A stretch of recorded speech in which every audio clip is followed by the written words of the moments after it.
they give us these little nuggets. Sometimes we take for granted, but I think in teaching we learn. Who wants to go first?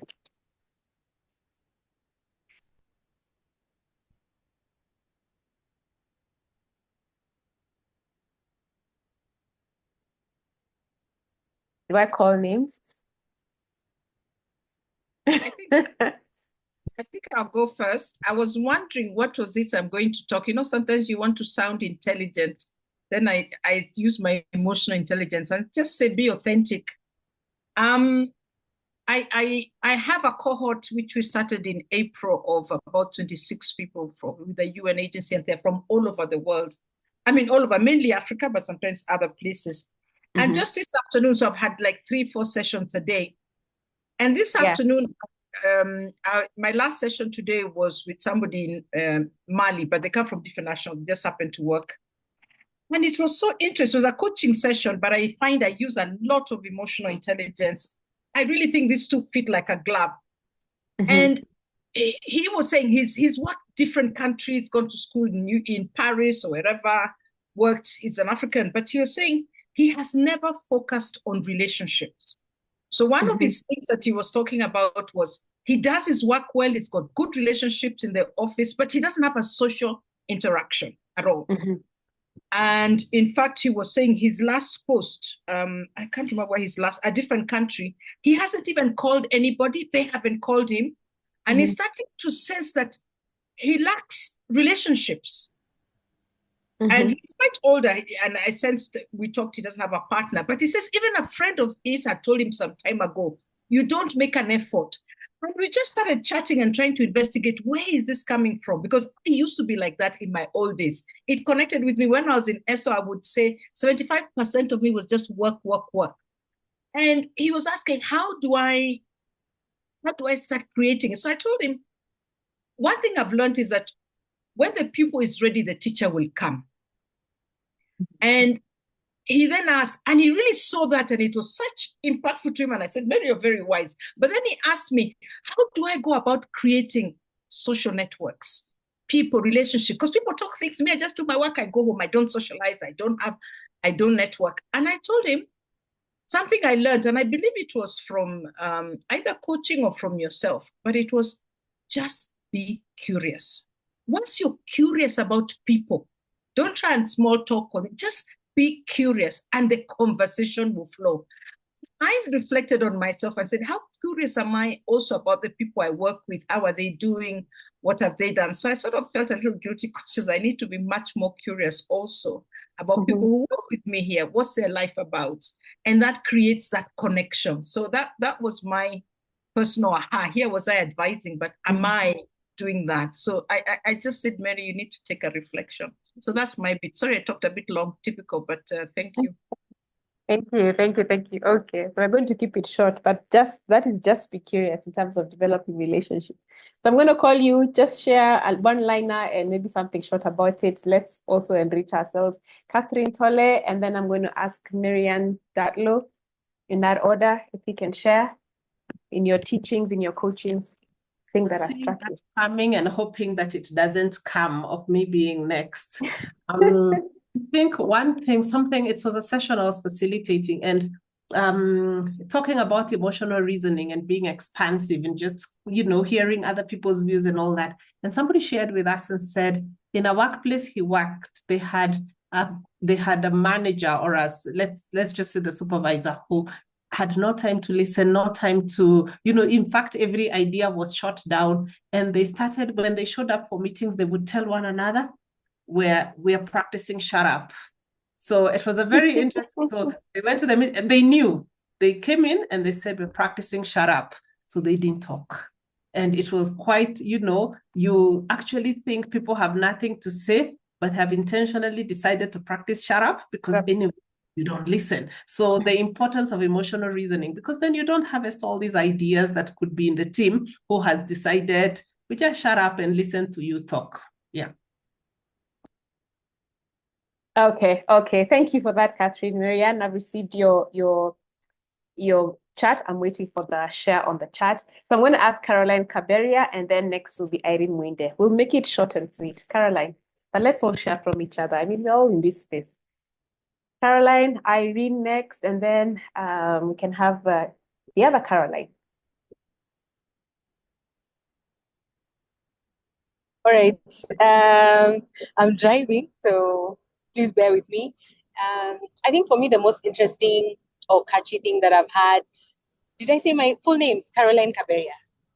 The most interesting thing I've had lately is, and it's just from my colleague when she was speaking at an online session that we were having, and she said, when you know better, do better. And that has stuck with me because sometimes we tend to know better, but we don't do better. So I think that's the one that I can share. And I liked the one you shared because it also touched me. The permission leadership, that also caught me. Yes, you are in the same class. Yes, yes. All right, thanks. thank you. Okay, so Irene, you're next, followed by Caroline Wamai. Okay, hi, good evening, everyone. Let me not do my camera because I'm partially like on the road. Yeah, so for me, pretty much is close to what Mary shared. I've had two coaching feedback sessions on gymnos, and the two of them narrowed on the awareness of others, whereby people get into somewhere and then they put a boundary because of preconceived notions about how the other person has showed up for somebody else. So they apply the same for themselves, and then that ends up affecting their awareness of others and ultimately how they relate to this particular person. Yeah, so pretty much that is what I would share. Okay. That was quite a bit. Thank you. Caroline Wamai. Preconceived notions, yeah? Oh, Vicky, hi everyone, this is Caroline Wamai. Sorry, I can't share my video. I'm in a dark place a bit. I probably missed your question. Yeah.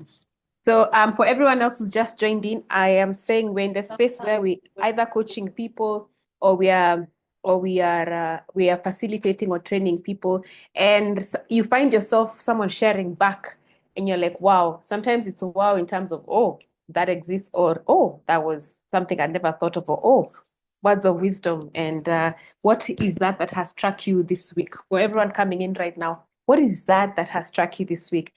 I can see Marianne has shared something. She says, this week, fearless feedback, creating a common language within an organization where people can give feedback with a response of thank you. Okay, I reflect. Fearless feedback. That's another one. You know, we learn from the people we teach. That's my policy. So, Caroline, that's what we are doing. After you, I am going to ask Maria Kinyonge, and then Irene will let me know if she can answer. Okay, Vicky, I think I can go. For me, as I'm doing my class, is maybe coaching EI. Sorry, there's a bit of noise, but I hope you can hear me.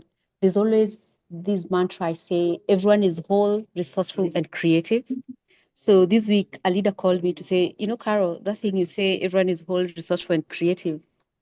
Sometimes I meet some of my staff and I'm thinking, this one is missing one of those three elements. Then I remember what Carol said, and that when they look at them with that mindset, then just something sparks in them to say, wow, I think there's some greatness in this person if I just dig in a little bit.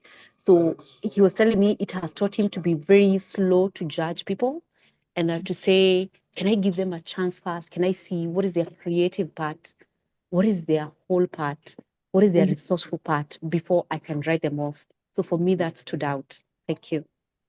Thank you. Everyone is whole, resourceful, and creative. Yes. Okay. Maria, next.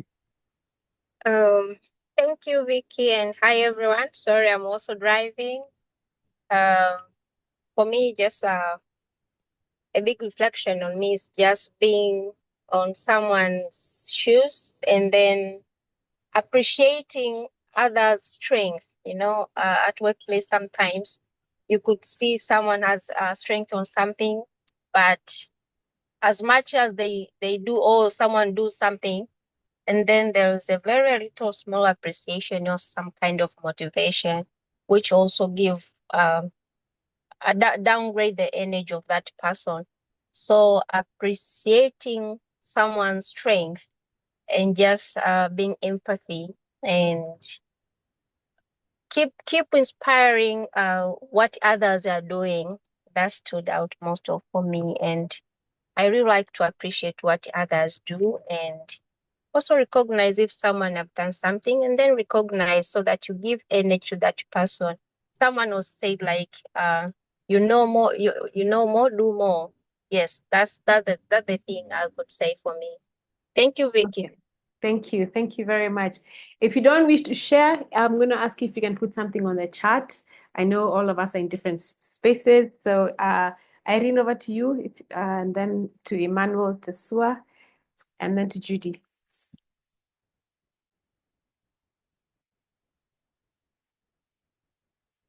Irene, let me know if you're ready. Yes, Irene.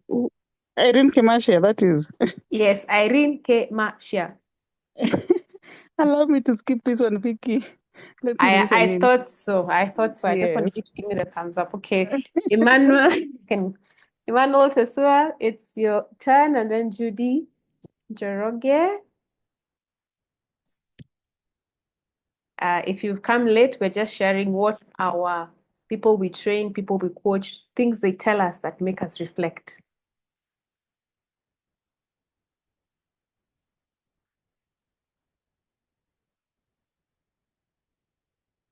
Emmanuel?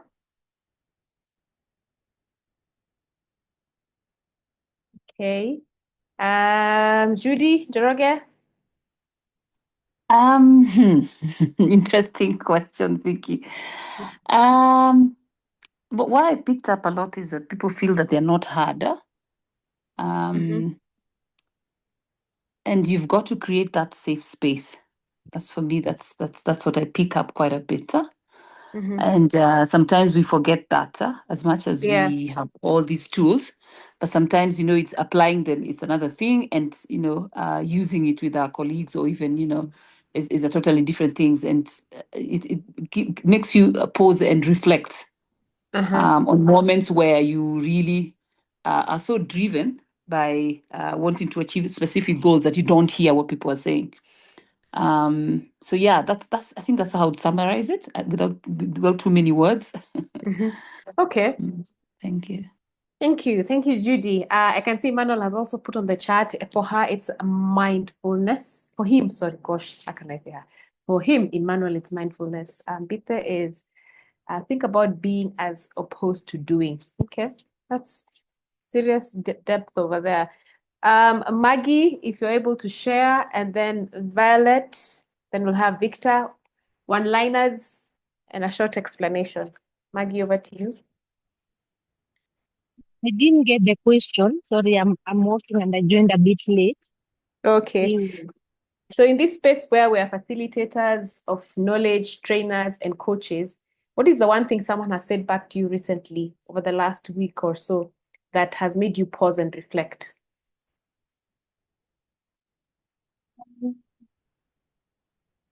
That it's time to step up and remember that it was a coaching discussion, a mentoring discussion. So the mentor says, you've actually gotten here, and for you to get to the next level, you have to undo quite a bit and rethink differently. And while there's stuff I need to do, I think for me, I had to step back and say, how do I carry my team through this change? There's a major shift that was happening. And we had a very authentic conversation of hearing them out. What are their fears? What is that they feel they need to talk about? Which I found quite, I felt they felt hard, and the commitment was better from that point. So yeah, without over explaining. Thank you. Okay, thanks, Maggie. Violet, do you have anything to share?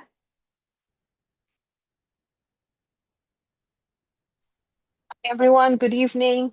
I think for me, what I have seen, especially, I don't know, maybe it's a space of demographics or experience and things like that, is there's a tendency to minimize people instead of bringing out the best in them. And maybe I caught the conversation a little bit on the tail end when what's her name was talking about Carol. I think I caught the tail end of it. So for me, it's minimizing and posturing. Um, and what that, I think for me, what posturing is when you're not your true self. You're not your bringing out your most vulnerable side and telling people, listen, I'm I'm feeling a certain way or I'm feeling vulnerable. So this brings about posturing, and you can see that somebody's hurting, maybe on a particular, you know, maybe sector of their work life. So there's posturing and then there's minimizing. We talked about this yesterday. We were having a meeting and we're talking about how people minimize your capabilities. And it's very dumbfounding. And what that does is to a lot of people, they sort of pull away as opposed to giving their ideas. Again, must we always create a safe space in the workplace for people to bring out their why is the word safe space always being used? I thought that when we are working together, we want to bring out the best in all of us. So we should encourage an environment where we encourage everybody to bring whatever, to speak up and bring up whatever idea, whatever thoughts they have. And you'll find that usually the quietest people are the ones with the grandest ideas. So if we can maybe avoid making workplaces safe spaces, but a place where people can bring out the best in them and encourage people to speak up, um, then I think we shall harness a community of people who are just doing the best and bring out the best in themselves. Those are for me the two things. Posturing, I feel there's a lot of posturing in our community, and minimizing people, through age, experience, and maybe to some extent lifestyle or whatever it is. And that really, really gets me down, because I believe we are just a world where we can just bring out the best in everybody without necessarily putting roadblocks or mind blocks in people that we work with or want to work with. Thank you. Thank you, Violet. Minimizing and posturing. And I think Victor has shared on the chat. He says for him it's energy intelligence, that emotional intelligence to measure a person's ambience enough to know that the quality and the quantity of energy to complement the situation. Oh, okay. That is said in forgive me, Victor, in Oga style. And so thank you everyone for coming through. And I think we're done with the warm-up sessions, and I hope we've all gained nuggets from ourselves as we share. So I will just delve right into the topic. We have a few more minutes left before the hour is done. And my first question to you is, have you experienced a DiSC personality assessment? And if you have, what is your personality? You can put that on the chat. What is your personality? The DiSC personality style ranges in letters, 4 letters, the D, the I, the S, the C. It's just like any other 4-quadrant personality style. But this one is normally easy to use because the DiSC model is known worldwide. So whether you've done it online, a quick fix, you saw it pop up because you're in this space. So what was it for you if you've done a DiSC personality assessment? Violet says hers was DI. Caroline says hers is SI. Cecily says high D. High D, okay. Emmanuel says CD, wonderful. Catherine Tolle says SC. Okay, and we'll know what all these words mean shortly. Peter says DC. Irene says non-applicable for me, so you need to do a DiSC assessment. Please, nione nyuma ya tent, tafadhali, naomba. Who else? Good. So my style is actually a DI, and then Maria says hers is a CS, and Victor says his is a DI. So it seems like we have quite a few C's and S's. Yes, Irene, see me. We have C's and S's. I know we have another D. Irene Kemasha is a D. Do you remember that? So we have, well, it's quite a good mix. D's, I's, S's, and C's. And so our conversation today is around how do you leverage the DiSC model? How do you use it, especially when it comes to our coaching conversations, and even more importantly, when we're teaching emotional intelligence? So that's the thing. How do we leverage the DiSC model? If you facilitated a DiSC, a leading with emotional intelligence program, or even an applied emotional intelligence program, we encourage the participants to get a personality assessment done. And the one that you find in the books is usually the DiSC, because that's, I guess, the one that is used by Genos. So I'm going to talk about the DiSC, and then I'm also going to talk about the platform that we use when it comes to the DiSC. So DiSC is, and I'm also going to go a little bit into the background of DiSC, and that's really from my background of psychometrics.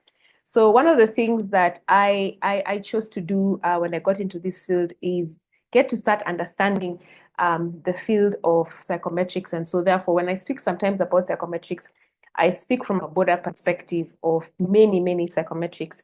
And sometimes it's interesting to know what the history of some of these psychometrics are so that we can better understand them. So the DiSC theory was developed by this guy. And if you've ever watched, I don't know how many of you watched Wonder Woman when it came out by Marvel. This is the guy who invented also Wonder Woman. So he's also like a creative and invented Wonder Woman and the things she would do, and her lasso that once it captures you, you cannot tell a lie, you have to speak the truth. So he is the inventor of Wonder Woman, and he's also one of the people credited with the DiSC framework of personality. So for a long time, then after that, it was used to study just people's behavior from a four-quadrant perspective. That is the D, the I, the S, the C. So it is said that in 1940, the first DiSC assessment was done, but in the early 2000s is when we started seeing things going online. The one that we represent is called Everything DiSC, which is a brand of DiSC. So if you go online, you'll find very many versions of DiSC. There's Insights. There are very many versions of DiSC, and all of them really rely on the four letters that we have. So what is DiSC? And I'm going to talk about this through the lens of Everything DiSC, even if it still speaks for what DiSC is in the broader perspective. It's a tool that helps us as individuals understand our work-related behaviors and the behaviors of others. And it is important for you to understand that it is behavior, because sometimes people tend to confuse this with, personality, deeper things like beliefs, our belief system, and our values. Really, what we call personality assessments, really what they measure is our preferred behavior. So it will tell us that when this happens, we prefer to behave like this. So what you find in the descriptions is the description of your behavior, and of course, the behavior of others if you read theirs. When applied, especially for the Everything DiSC, it is to the work-related situations. Sometimes you find DiSCs that are all-rounded, and they talk about being dominant, influence, conscientious, and steady from a wholesome perspective, including outside of work. So it gives you an understanding of different work-related behaviors at the workplace. And there's something that Marianne shared on the chat, and she says, developing a common language. So what assessments do is that they give you a common language of describing how you wish to be without being without coloring it with your own opinion. So for example, if I want to describe a dominant personality and I color it with my opinion, I might say things like, these abrasive people who speak too much. Already that language is bordering on even attacking someone. But DiSC will give us a nice way of describing the same person using a language that we'll all understand. And that's why it is useful for organizations, especially when we're talking about teams, to deploy such assessments, and even when we're talking about coaching personalities. So it really helps us from a perspective of self-awareness and awareness of the individual that you're coaching or that you're mentoring, and even helps teams. Now, the one thing that DiSC does not do, and we had this conversation, I think, with Catherine Tolle when she shared something. DiSC is not a predictive tool, and that is very important to note. It does not give us information about the future. It gives us information on the now. It gives me information about how I prefer to behave at this particular moment. So if I wanted, for example, to develop a leader, what I would use the DiSC for is to tell them how they are appearing now. And then maybe with that information, they can make decisions about how they want to show up. But for you to use anything for development, you need to be conscious of the fact that something that works in the line of developing people has to have what we call a predictive index. So it's a brilliant tool to use for self-awareness, development of self-awareness, and it's a brilliant tool to use with teams when they're working together. So DiSC, basically, these are the behaviors that are associated with the D and the I and the S and the C. And the one thing you notice, especially for you who have already done DiSC, is that sometimes you cross over, you're direct, you're results oriented, you're firm, you're strong-willed, you're forceful, but sometimes you're even-tempered, or even you may be not forceful, you may be even-tempered. You may see yourself being analytical or precise. You may also see yourself, if you're an influencer, outgoing, enthusiastic, optimistic. And you may find yourself being private as well. That might be one of the anomalies. And that's one of the things that when you speak about DiSC, all of us have the ability to be able to show these behaviors. It's just that we prefer to stick to one behavior. So if you've encountered one of our Everything DiSC assessments, and I think a few people on this call have actually used our Everything DiSC assessment, we try then and answer the question of how come we are the same style. I'm a D and you're a D, or I'm an I and you're an I. I'm a C and you're a C, but we are not being read the same way. So one of the things that Everything DiSC does is that it has a dot, and the position of that dot, the dot placement, tells us how inclined you are to a style. So if you have a dot that is towards the outer end, for example, here you can see in this D style, there's the first dot that's to the outer end there. If you're moving more to the outer line, then the traits that we saw, direct, forceful, and so on and so forth, will be so prominent, and you really embrace this style a lot. If we find that your dot is in the center, we find that you then take on a lot more of the I and possibly a lot more of the C, and you might take on a lot less of the S. So even when people are trying to read you, and this is important when it comes to reading people, they might have a bit of a problem because you have a little bit of I, you get, and you have a little bit of C. So those color your style, and therefore it might be difficult to say you're a straight D, and yet you are. Your primary personality is a D. The other thing is, if now it comes to the center, now those are the people who are most difficult to read, because the closer your dot is to the center, the more you incorporate all the other traits that come with the other styles that you have.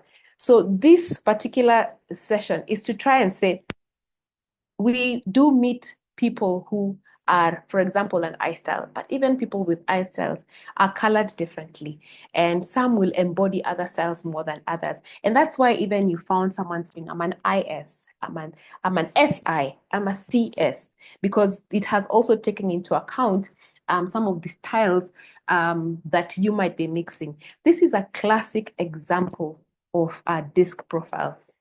And for this one, you can see one of the things you can see around the circle is words of action. So you can see on the side of I, we have enthusiasm, we have action, we have collaboration. On the side of S, we have support that has been added, and we have stability. On the side of C, we have accuracy, and then we have challenge. And on the side of D, we have results, and we have action.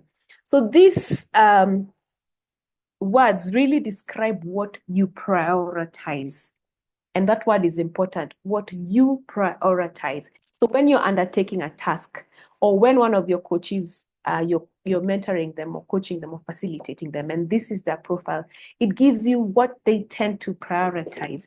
So for this particular style that we have here, this person is a DiSC. What will they tend to prioritize when they're working? They will prioritize achieving results. They will prioritize challenging the status quo, and they will also prioritize being accurate with what they do. Now you have an extra shading there, and this is only in the DiSC personality. And this extra shading tries to make us clear on if we have any other priorities beside the three that we have. And for this one, you can see that this particular person has enthusiasm as part of their extra priority. So if we're to ask this particular person, when you experience them at the workplace or even in life, what will you see? You will see that they are happy, they encourage, they want people to get into action. They sort of rally us into action, yeah? And when they're rallying us into action, it's not for nothing or for collaboration. It's because they want to get results. They will not back away from a challenge, and they will want everything done as far as possible. Because one of the other things that we have found is that just because you value accuracy does not mean that you are entirely accurate. And that's the other thing that sometimes we mistake. We pay attention to accuracy, but we still make mistakes in the long run. We might pay attention to support, but we still let down people without intentionally doing so. But those are the things that will affect us. So if I am a D, so if I do not achieve my results, which I do, very many times I don't achieve my results, it bothers me more than if I don't support someone else. So that's the way to see the DiSC and interpret it, and really speak about, actually not just the DiSC, to speak about the personality assessments that stand on 4 quadrants. And what is the value of DiSC? It is, 1, helping someone understand their strengths and their work-related behavior. Because most of the people that we are coaching and most of the people that we are teaching are at the workplace. Of course, this always ends up being transformative, not just at the workplace, but even beyond the workplace. Understanding behaviors, priorities, and needs of our colleagues. And this is especially important because we know, and I think I attended a webinar by Cicely when she was talking about DiSC. We know that about over 60% of all conflict is related to personality, to the differences that we have in the way that we prioritize our behavior. And so the clashes mainly arise because I don't understand and notice what you prioritize as a behavior. And so therefore, when I am engaging with you, I prioritize mine, and for lack of a better word, and do not practice empathy. And therefore, I'm not seeing you. So, and you can imagine, especially for younger generations, and when we're taking people through self-awareness, they haven't had the chance, as guests, at least we've had the chance to experience a lot of people. We've had the chance to be people readers, so and so, because of how long we've had to do it. But it gives people a chance to also be able to describe others, as I said, with a common language, to really understand when someone is seeking support, it is actually a priority. They're not needy, they're not they're not indecisive. It is a need that they have, that they want you to support and guide them.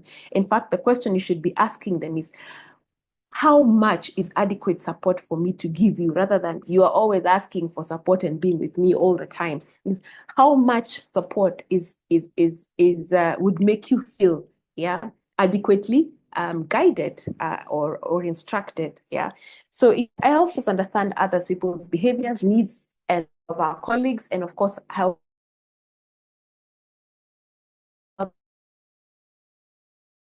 it will drive performance of individuals and teams. It encourages then productive conflict, because we understand how people take things. For example, I know that an S style, yes, they will conflict, but they really value harmony. And so from my perspective and from my style, I might look at them that, why aren't you, leaning into a good fight? Because I'm not scared. But the person there says, no, I'd rather keep my peace. I'd rather hold my peace. What are some of the things, like when you look at the DiSC wheel, what are some of the things that are healthy for us that translate into unhealthy behavior? So for example, for a C, what is healthy is that a C will point out areas that are flawed, or that are not working, or that need to be reviewed. But when that becomes unhealthy, they become nitpicky, they become overly critical. So sliding from healthy conflict into unhealthy conflict. They may even dig their heels. They may pocket veto. So it helps people understand that a boundary between productive conflict and unproductive conflict. And it gives managers the right tools to be able to deliver on their goals and objectives. Once a manager understands, what will I prioritize when I am a manager? So if I am an I manager, I will prioritize collaborating with others, which means that meetings might sometimes be the order of the day. I will prioritize encouragement for everyone, and I am action oriented, so I move fast. So these are just a few of the things that we talk about when we are talking about everything DiSC. So I also wanted to go in and then share what are some of the things you find when you use like the everything DiSC program, and why does it make it that much more effective for people that you leave? So one of the things we find and people talk about is, when you leave me, Vicky, when you leave the organization here, what are you going to give me that is going to enable me to continue these conversations around DiSC? So we've given you the assessment, you've done the work, and then you've understood what the personality is, you've understood that of your colleagues, we've had a beautiful 1 or 2 day session. What is it that then I am going to leave you with beyond the notes? And even as a coaching session, what is it that I'm going to leave you with? So the difference with what we have at Profiles as DiSC, we have what we call the DiSC Catalyst. And this is really a platform that we leave for clients and for people that we are coaching to be able to explore this conversation further. So when we have a team, for example, we register them together as a group. So we build a group and allow them to see their results together. So this is my group, my Profiles group. You can see it's already telling me, Vicky, you have a DI style. And if I want to learn more about my style, I just click on a button there, and I'm hoping that the bundles today do not. And it tells me about styles and my map, my style you want, or you're probably collaborative at times, you want to reserve the right to decide how to spend your time and energy. So that's a story. And this is all left in there for the person to be able to review afterwards. Then we have podcasts. We have podcasts across all the styles, whether you're a D style, whether you're a DC, whether you're an ID. And in fact, whenever we have sessions with people on DiSC, we actually give them homework. Please download the podcast, please listen to it. And the next time when we meet, let's hear more about what you learned when you listened to your podcast. And you find it's quite engaging.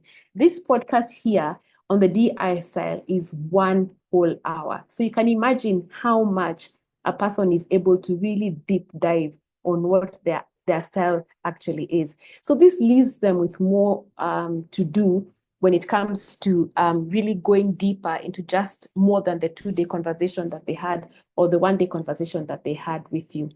Then it comes here and tells me what drives me, what drives Vicky. Yeah, and you can see what drives me. Results drive me, actions drive me, and I'm a bit of an enthusiasm person. I like seeing workplaces that are enthusiastic. So it will give me what I would do, what my workplace priorities are, and what is also stressful to you. It says I get stressed by following strict rules and protocols. And then it gives me strategies of getting buy-in before I move ahead, and so on and so forth. And I'm sure these are things that you're very familiar with. It also does this wonderful thing of telling me and other styles. Now, this is where I find the DiSC catalyst really powerful. So this is a story about me and other styles, but more than that, for example, I can go into the platform and look at my team. So for example, my team is made of, these are some of the people, Shimron, Edna, and Derek. So I can go in and click on Shimron, for instance, and it gives me, this is after the fact. So usually we do this with people in the session, but after the fact, if I want to find out why am I not gelling with someone, I go and put both our DiSC styles together.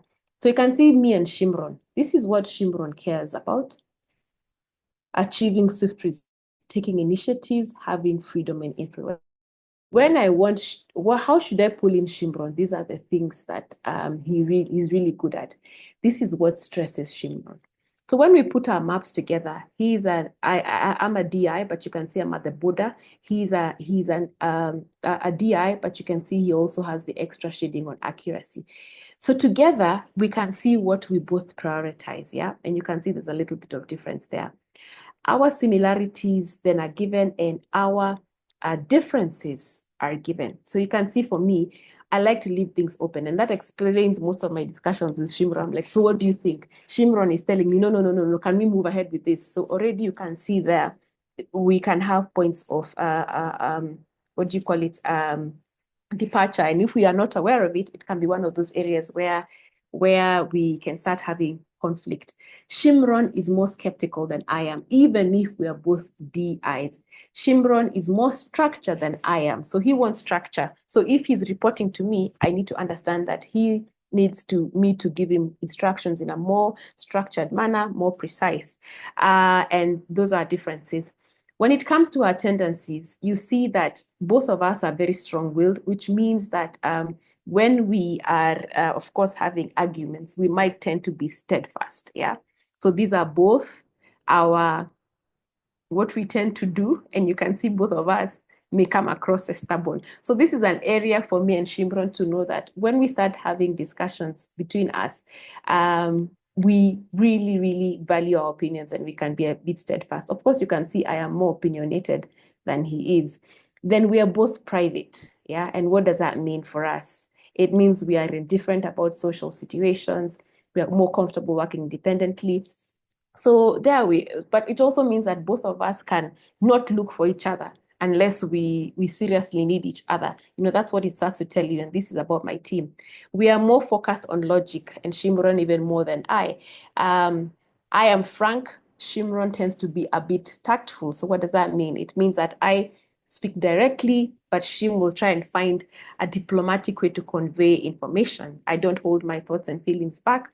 He tends to think before he speaks, and so on and so forth. So it will go on about structure and unstructure, forecast realities. And this platform gives tools that our teams that we've actually worked with have used long after we have gone. And I've had testimonials on people coming and saying, these are some of the things that managers have used with their people, where they have the whole group, so they're able now to start working on relationships, especially starting with the more difficult ones. Then it goes to give scenarios of when there is tension, when things get tense, what normally happens. So for me, you can see it tells me, remember, you're frank and Shim is somewhat tactful. You're strong-willed and Shim is strong-willed. So this could be our roadblocks. And if for me as a manager, I am truly interested in getting a better relationship with Shim, then this becomes a very useful place for me to get tips on how I can better manage and work with Shim. So if I want to connect with Shim, it tells me things that I could do, tips that I could take advantage of. If I am trying to collaborate with him, what are the benefits and what would be the roadblocks? And if I'm trying to get buy-in from him, what are some of the things that I could do? And it goes on for, I've just shared that with Shim, but you could do this for so many other styles. And I think that's what I like most about the platform that we have. Let's even look about Dennis Ligare. Dennis Ligare, part of my team, he's a CS, and these are the things that he cares about. And if you look at our maps, I mean, that the complete opposite. He's accuracy, stability, and support. And he's a member of my team. He prioritizes stability. I prioritize action. He's accuracy. And remember, there was somewhere in the report where I say I tend not to be detail-oriented. So you can see what our similarities are and the things that will drive us nuts. Yeah. So I mean, one of the areas, of course, that we struggle is I obviously prefer faster pace, but Dennis prefers a slower pace. So when we're having conversations around our personality and how we're working together, this becomes a very objective and easier way, more than telling Dennis, hey, by the way, you're slow. No. We have a nice language. So we could go through the same thing in the platform and just go through the differences between Dennis and I, the areas, for example, where we'll tend to lock horns, because you can see there already there's a big gap. In terms of tact, there's already a very big gap. So this is a potential area of conflict. In terms of, we always focused on possibilities. I didn't even know this about Dennis. I've just discovered just now. And I'm fast-paced and he's really steady-paced. So again, down to tension, connecting, collaboration, and buy-in.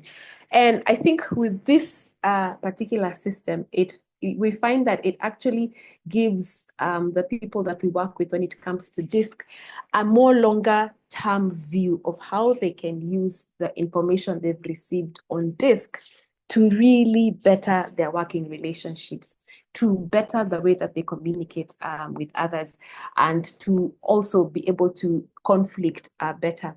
So beyond your colleagues, of course, there is the usual what drives you, what drains you. You have the workplace. You also have what we call the management profile, which now speaks to you as a manager.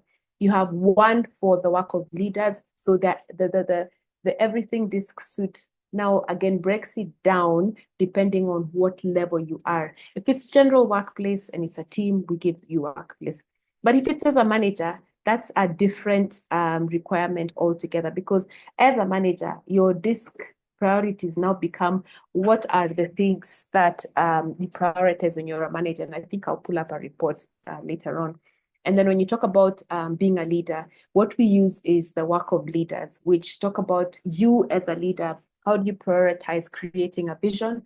How do you prioritize aligning people? I mean, what are the things you do when it comes to alignment of people? And what are some of the things that you do when it comes to execution?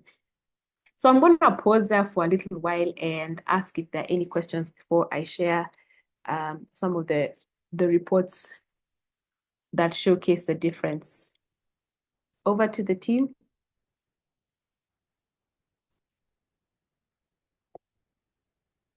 Or have I spoken very quickly, very fast?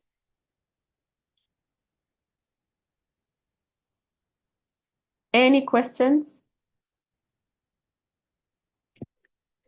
So I'm going to ask then a question if there are no questions. I've shared something very quickly, and I've talked about the DiSC, which I gave a very simple introduction to, because I'm assuming that one way or another we have interacted with DiSC to a certain extent. And then I gave an example about priorities.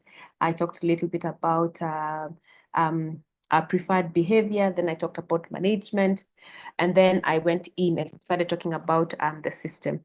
Which part of my presentation got you most curious?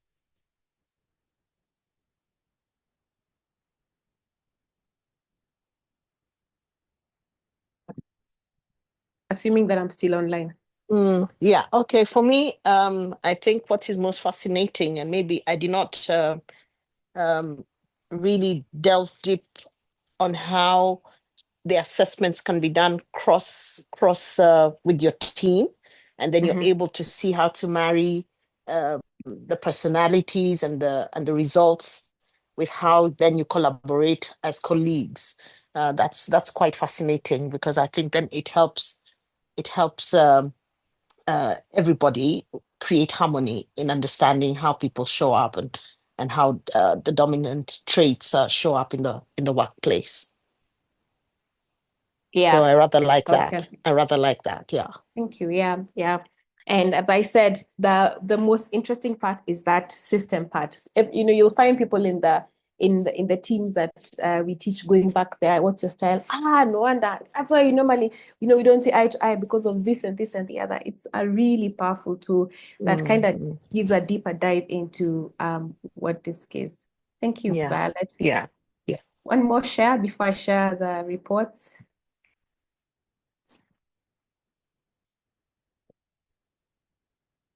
A quick question, Vicky.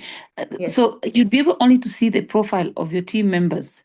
Would you be able to see, or maybe for other different teams, or just relevant team that you're working with? So it depends. Yeah. So for example, if we have a whole organization that's on DiSC, they can see each other. Yeah. So I can go to my boss. I can even see the profile of my CEO, for instance, and I can match it. So for example, if I'm going for a meeting with someone that I've never met, I can go and see the profile, or maybe I've just seen them briefly. So if it's an organization, all the reports are in that system, so they're able to access them as and when they require them. Okay, thank you. Yeah. Last question. Maybe not a question, Vicky, just an observation. Yeah. That I have loved how you and Shim are both DI, Yeah. but you're very different DI. So I have loved that this does not quite box you in the specific energies, but it actually goes ahead to even distinguish and give you the specifics of how different you are, as much as your initials are the same. So that for me was very good. Thank you. Yeah. No two DIs, are largely the same. We're different. So that's why you find their nuances. Even no two CSs are different. I mean, are the same. So it could be me CS, you CS, but there's little nuances over there that we need to understand. But again, I think that's the beauty of the system that has been created to give a platform for people to interact and really get to understand this. There's even another whole podcast to bring down and really get to understand styles. So you can download yours, you can download other styles as well. So I think in this era where people is becoming a big thing, because I think it's really a big thing, it really gives the teams, managers and the people who report to them as well, it really gives them insights. That's what we are all looking for. We're looking for insights. So without having to go for a whole psychological diploma, it gives you little insights that you need and you can work with when it comes to people. And I think that's what has been appreciated most of all, that I have a simple way of explaining why me and Mary are both Ds. But Mary, when it comes to frankness, maybe she's on the extreme edge. And I'm wondering, why am I struggling and I'm a D as well? You get? Okay.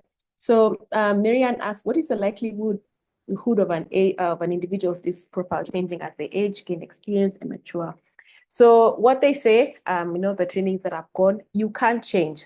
And the likelihood of changing within the spectrum is possible. For example, you can move to a DI, you can move to an I.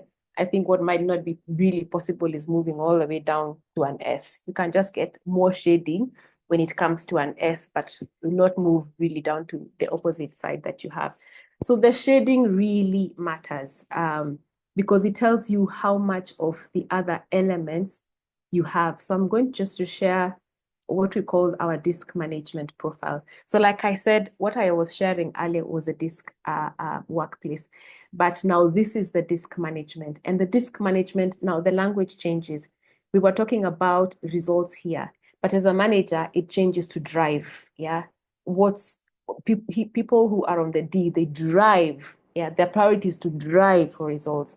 People who are here, they try and raise objectivity, logic. Yeah, people who are on this side, it's support. So the language again changes, but you can see the shading matters. So you can see for this person who's an I, there's more shading on the D, meaning they have a few elements of the D. And that's why it colors even your own personal report. And it's different from another I. This one has very little C and a lot of the S. So as a manager, the conversations now will be around how do you, first thing is, what do you enjoy about managing? So that, and by the way, I forgot to say, we have a whole, just like Genos, there's a whole PowerPoint presentation, like about 4 or 5 of them that are given to you to run the workshops. They include videos, they include, I can even show you some of them. So really, your work is to really be a facilitator. Like the way in this age of AI, your work is really to be human because all the work is being done for us. That's what everything DiSC does for you. So what drains you as a manager? Then it talks to you about how do you tend to direct and delegate, something that we know first-time managers struggle with a lot. So this becomes really useful for the information for them when they're learning what's my style when I direct and I delegate. Yeah. What will be my strengths? What will be my challenges? And then this is the part that I like the most. And this is also it's just that I haven't uploaded my management profile in the Catalyst. So this will be there in the Catalyst. It tells you that when you are experiencing these, how you direct and delegate to them. So it gives you information on each particular person now, the teams. And if they are younger, this is what you should look out for. So like for here, it tells you if you're working with less experienced Ds, please don't confuse their confidence with competence, things like that. And if they're more experienced, this is also what you should look out for. So it goes through and tells you with each and every single style. And the beauty about this is that if there's one single style that you're struggling with, you can choose that to work with over the 3, 4, 5 months as you get better at it. I don't have this right now on the platform, but I'll look for it.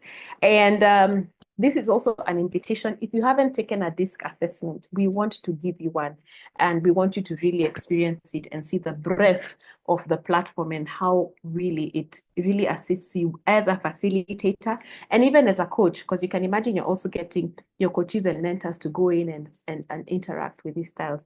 So it talks about the kind of environment you create because of your style. Very good for a first-time manager and even an older manager. Talks about how to create motivation with the different styles again. And then it talks about how do you develop others? What's your tendency when it comes to development of others and your approach and the advantages of your style and of course the challenges. And then goes ahead to give you tips on how you can develop the different styles you find at the workplace. Last but not least, and the one that gets people really excited, is how does your manager see you? This one gets people so excited. I think we end up spending a whole afternoon and more, just people understanding, wow, this is the way my manager sees me. No gloves, So guys who are eyes, it says something like your manager may think you have trouble staying on a task, which is true because, when you're an eye, your priority is action. You want to move here and there. And therefore, for someone who's looking at you from above, they're like, okay, I need to find a way to center this person and focus them, so that they can do work. And I have an eye in the office, and maybe we should have checked how my style and theirs works out and so on and so forth. So that's one of the reports, and I want to share one final one, which is called the work of leaders. I know we did a little bit of work with the work of leaders with Mary, with a certain client. Now, you don't want to give DiSC to the same kind of DiSC to everyone. And so for managers, you give them the work of leaders. But if you're dealing with senior managers or execs, what you give them is the work of leaders profile. And here it tackles DiSC from a very different perspective. It's talking about how does your a personality style, how does it help you in this, what we call the work of leaders, crafting a vision, building alignment, and championing execution? And again, one of the other things you'll notice is that our words change. So now we are not being called driving, we're being called commanding. We're being called resolute. Yeah? We're being called pioneering. We're being called energizing leaders. We're being called affirming leaders. So the words again change. We're being called deliberate leaders, humble leaders. So the words then change to describe our leadership style based on our personality. And then, of course, it gives you the same thing as every other report, your story, your priorities. But what I love about the work of leaders is that it compares you to best practice when it comes to vision, alignment, and execution, and tells you where you might be. It's not where you are, definitely, but it's where you might be or what you might tend to do. So I did this work of leaders one time, and of course I looked at this, and we were trying to, we were with the whole team. And you can see it tells you this is the continuum. So in terms of building a vision, it tells you exploration when you're building a vision is the best, is the best practice. So remaining open and prioritizing the bigger picture. And it tells you what you're likely to do when that happens.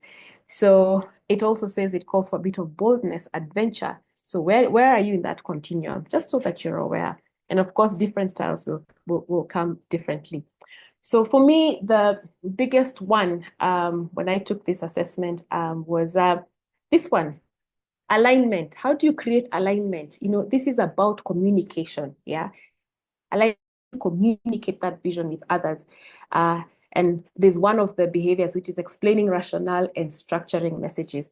So for me, my biggest aha moment was here, impromptu messaging and structured messaging. So my tendency is to show up at a meeting and just speak from the heart, and that is not best practice. And I used to think, oh, why not? I mean, it's a great thing to be able to talk to people and inspire them, but turns out it's not so great. And the team were also very willing to give me feedback about how half the time they have no idea what I'm saying, and they have to then have another kamkunji after that to discuss what did Vicky say.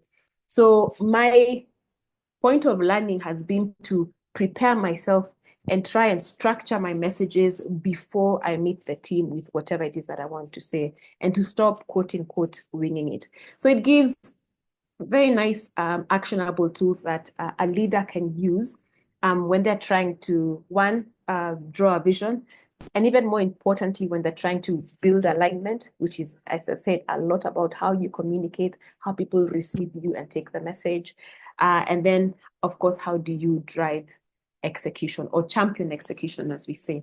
And there's a whole book around why these three particular items were chosen. And there's also quite a bit around the research. And they're called different names in different frameworks, but they still end up being the same. So that's the work of leaders. So what happens when you set up someone for the work of leaders and another group for managers and another group for workplace? They still see their styles. They can still compare their styles with each other. So if I'm a D, I can still go to Catherine and Catherine's CS and look at us at that level. So it's not like the reports will come under work of leaders, managers. They come basically first as styles. And then from that platform, we can first get to know each other. Then for my additional development, I have management, so I can look at that. And then me, who's maybe a senior leader, I have my work of leaders, and I can use that for my development. Great. So that's what I had for you today. And now I'm asking you to ask me questions.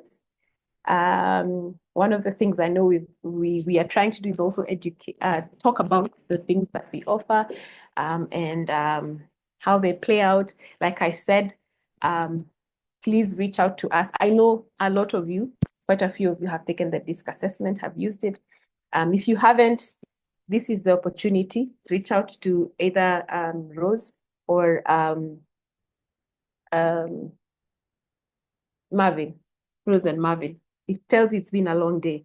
And there's also been questions around how is there a DiSC certification? Yes, we're not the ones who certify, but we do get, we are the representatives of everything DiSC in the region. So we do have a certification which runs, the times are already given. They are not hours to give, but you get on board.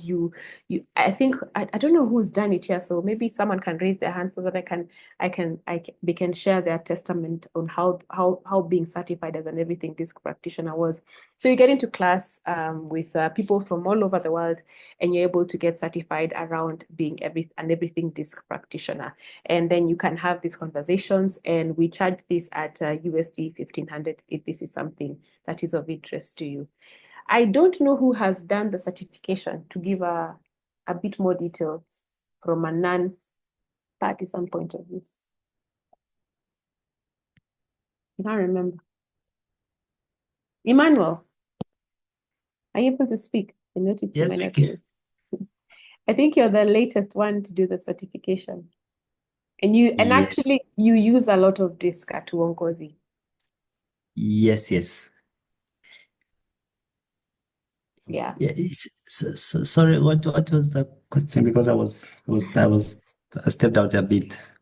No problem. Let me not ambush you. I was just talking about the people who've been certified for DiSC recently and are using it. And I think you use hundreds of assessments in a year in your school when it comes to DiSC. Yes. Yeah. So it was a very wonderful experience, and of course, because I've been using it before,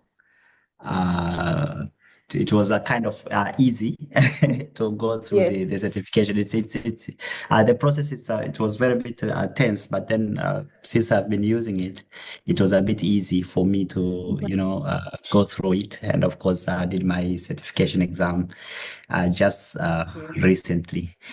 Yeah, and of course, it was my first time also to experience this coming profile EI and management work of a manager. So those were the new ones, but of course, as you have presented, they are very wonderful tools. And yeah, I also learned a lot of other, tools, as I've said, presentations and, the grouping of the teams. And so, of course, my facilitation now and facilitation toolbox is more enhanced. And it was a very wonderful session. So I'll encourage others to, think of taking this certification. Okay, thank you, Emmanuel. Emmanuel runs the Learning Center for Uongozi, and they do quite a lot of programs in Tanzania, so they use this quite a bit. So if you want someone to give you the lay of the land, I think Emmanuel will be great. And also Cicely Kariuki, Honorable Cicely Kariuki is one of DiSC certified practitioners, and she's asked me to speak on costing. So the everything DiSC workplace is really the first entry level assessment we have, and it goes for about $70. The next one is, of course, everything DiSC management, which goes for about $100. And then there is the work of leaders, which is now the premium product, which goes for $150. And I believe for practitioners, of course, you have the discounts because of being part of our community. And this is something we can share with you in more detail. But really, I believe the assessment is just the beginning. I think the platform is what makes this amazing for me. And that's where I have found when we work with teams, that's where the magic really has been. Because everyone can do an assessment. And there are lots of assessments out there that are DiSC related. But having the platform, I think that's the magic, the icing on the cake. Good. So thank you. Can I have any comments, one or two? It's 7:13. We are past our time. Yes, Vicky, this is Mbithe. Yes, I Mbithe. know I did the work of leaders profile assessment, But to Yes. be able to use DiSC, for example, in team coaching, it means you have to go through the certification, confirm. Have you gone through another DiSC certification before? Yes, one of those ones you are saying the easier ones. Then I would prefer to have a one-on-one with you. Then I can advise. Okay. So I can understand the depth. Okay. Because I find that most guys who have done some sort of certification around a 4-quadrant personality assessment, they get the details. The only thing is now you can't be able to put authorized practitioner on your name for DiSC, but you can't be able to interpret the results. Yes. Yes, because I've also worked with a client on DiSC, the workplace, everything. Yeah. Okay. I'll call you. Okay. Great. Any further comments? And I hope this was insightful for you as well. I can see I have, yes, Maggie, I will share the details with you. Thank you very much. I don't see, can someone who has not done DiSC go straight into work of leaders assessment? Yes, they can. What they get is they still get the DiSC fundamentals, which is your style and everything, and then they get the extra report for work of leaders. So as a facilitator, you get the chance to take them through the DiSC fundamentals. That's the first part of the training. And then after that, you take them through the everything DiSC work of leaders. Yeah.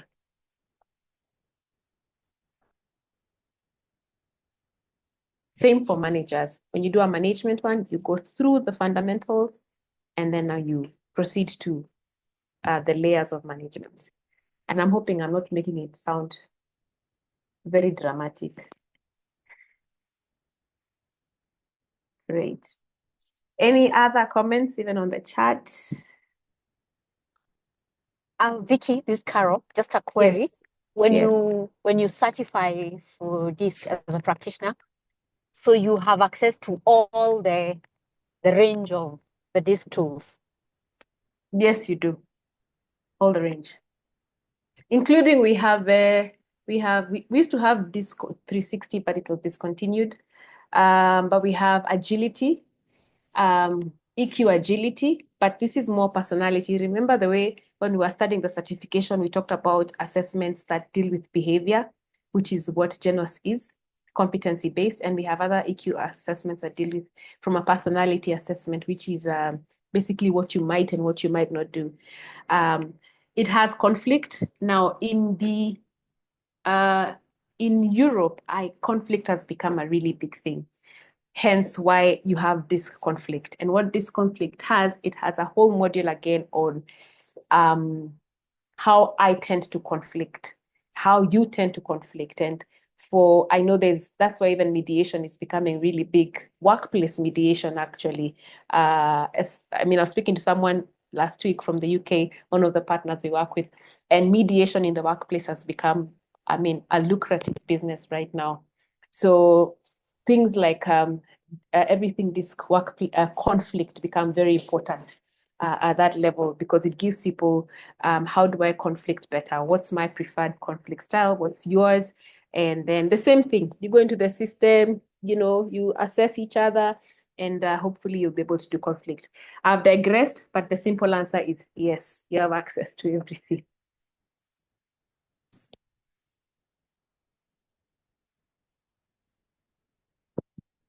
Great. So if there are no more questions, again, thank you so much. You've stayed a little bit longer, but I am thankful we were together. And let me wish you a very, very happy, merry Madaraka Day. It's what? Labor Day. It's Labor Day. Let me wish you a happy Labor Day. May it be restful for you as well. And may you recharge so that we can see you on Monday and the next week. Yeah, Marianne, my holidays are mixed up. I think I'll stop being mixed up like in December. So thank you, everyone. Have a lovely evening. Take care. God bless you. Bye-bye. Take care. You too. Bye-bye. Thank you. Enjoy Nice your evening. holiday. Bye. Thank you. Bye. Bye-bye. Bye.